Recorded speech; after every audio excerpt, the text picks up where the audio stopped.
Now, this is the crazy part. Now let me talk. Now let me talk. This is the problem. Now you're pissing me off. I mean, Shh. If you say another fucking word, I'm going to drop you. Shh. Do not speak. You do is turn around before I get angry. It's payback time. Have a nice day. Bye. Get on. Well. Something I never would have expected to happen this soon may be occurring. Let's check out this clip from Rio Ferdinand. This guy ain't getting fooled by just stats. He ain't getting fooled by someone who just, because you scored a few goals, do long term you fit what I need? I think the reaction now from Rashford, from Garnacho, is it roll your sleeves up and say, I'm going to show you, you can't get me out of here? Or is it a sulk? Yeah. And is it a why me? Because that will tell us a lot about who these guys are. These two could be the two casualties that everyone's been querying. Who are the casualties in the way that this manager is going to play his team? Because of the formation, yeah, the formation's changed. He doesn't play with out-and-out wingers. These two are out-and-out wingers. He now wants 2 10s to play more narrow and a number 9, behind a number 9. He may have seen and thought, you know what, Garnacho and Marcus can't do that. With all that's going on and all the talk, I still go home and the most important thing to me is winning the next game. Shut your bitch ass up. Oh, ass nigga. It looks like Marcus Rashford is on his way out of the club. But welcome back. This is the Pitch Side Report. We talk about soccer, football, the beautiful game that we all love. And yeah, man, I just would have never guessed this. This is look, I want to start by saying I don't have any. I'm not trying to hate on the guy. I know I've talked shit on him before, but that's just based on his attitude, really, and the way he carries himself on the field. But I do have respect for the guy, and you know, in situations like this, it is unfortunate, right? But at the end of the day, and really no buts, but it's a business, right? And it's time for us to sharpen up what we have and actually try to make a go for it. And in some cases, that's going to mean that certain players aren't going to play. Leaving Marcus and Alejandro out the squad altogether. Could I ask why that was? It's important to say why. It was not a disciplinary thing. Next week, next game, new life.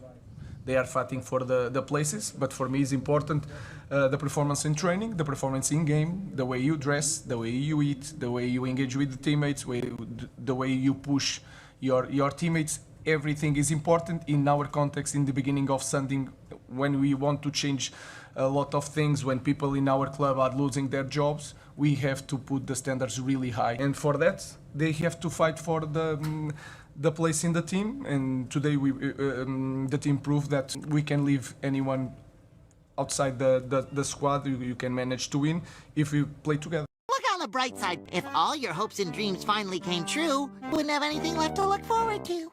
Well, I didn't think I could feel any worse, but at least I know now that anything's possible. He put it very, very straightforward. Very straightforward. Looks like they're in a they need a little bit of humbling. That's the only thing I can think of. Obviously, I mean, you know, Garnacho's young enough where you possibly might have the time to develop him, but it looks like the path that he's been taking right now is just not the right path. And I can agree, not saying I see him every day, but just from the outside looking in, it just, yeah, man, it's like shushing the crowd and shit for tap-ins. It's just not what you should be doing. And I'm sure that's going to carry over off the field. You know, there's other times where he's just not been as mature as he should be for someone, you know, playing for Manchester United, or at least acting as cocky as he is on the field.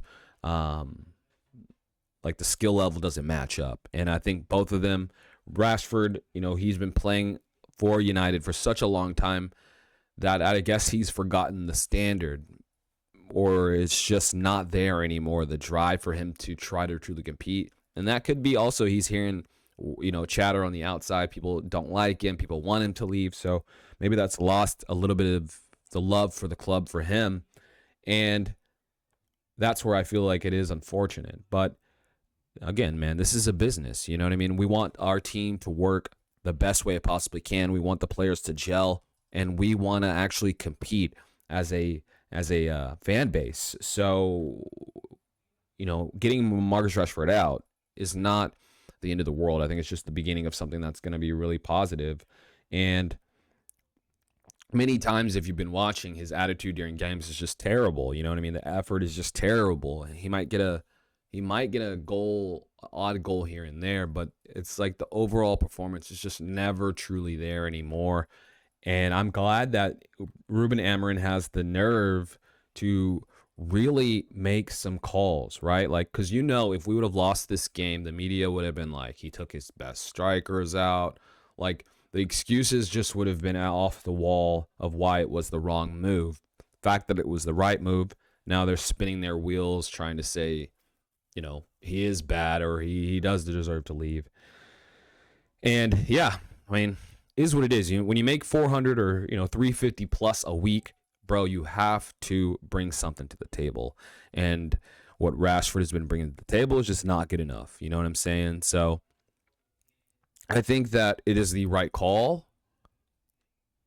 I don't know where he can play. I mean, not many teams are going to be able to afford a player like that. I'm not too sure on how the contracts work as far as like, do they have to pay up to this amount, like 350?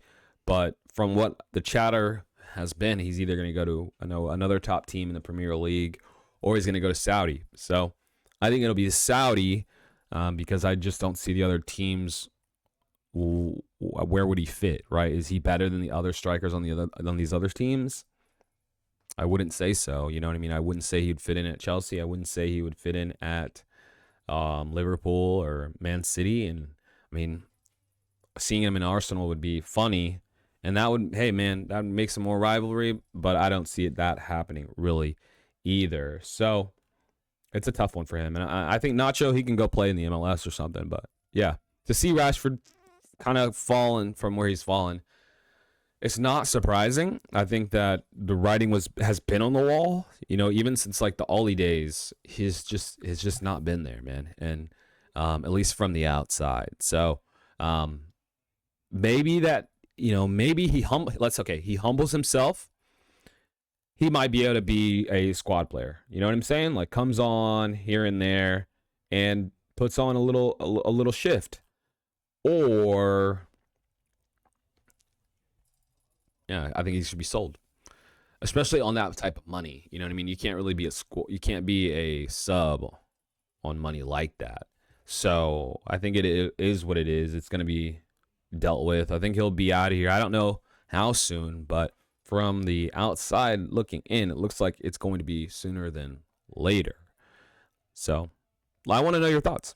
Do you think that Rashford can be a member on the team even still, or do you think that Amorim is making the wrong call by kind of doing what he's doing? At the end of the day, we are trying to be the best team possible. So, it is what it is, okay? Because to be honest, when was the last time that we saw, true fire from Rashford? You know what I mean? It's been a long time. And then briefly, I do want to touch on this, man. So it looks like Modric has been caught with a banned substance, which is, oh my goodness, this guy. Pardon me, I've done nothing wrong. Then how do you explain this? Holy moly, how'd that happen? Oh my gosh. I can't imagine the memes that are about to start piling up. Like, look at this one. The Modric tattoo makes sense now. And then you zoom in. Talent ain't enough. Bro, you know how cold that is that somebody made that? That is just disrespectful. And then you have memes like this. Yeah, Modric having that tattoo ain't enough. Now it all makes sense. Because he's trash. He's been trash. And especially from the Chelsea supporters, they're just always like he's not good enough. So the fact that you find out he's on a banned substance at the same time and he's still not good enough, like at least with Pogba, well, no, I won't say that. But it's just funny, man. It's just crazy. Sucks to suck. And then I thought this one was funny. Enzo becoming good again after using Modric's trainer. Shit's funny. So that sucks, man. It looks like he's gonna be out, and You know, I'm sure Chelsea supporters won't really care because they've been talking shit on this guy for a minute now. But I thought that was funny. I won't go too deep into this. But, yo, if you made it this far, I really appreciate you watching. If you're feeling the vibe, subscribe. Let me know your thoughts, okay? Helps the channel grow, and we're trying to get to 100 subscribers.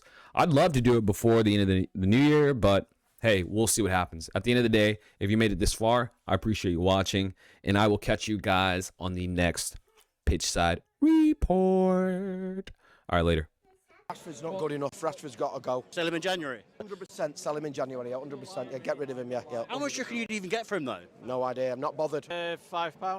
£5, yeah? That doesn't matter to us what we get for him. Just want to get rid of him. You thought when he scored that first goal, I think everyone probably thought that this was going to be the turning point.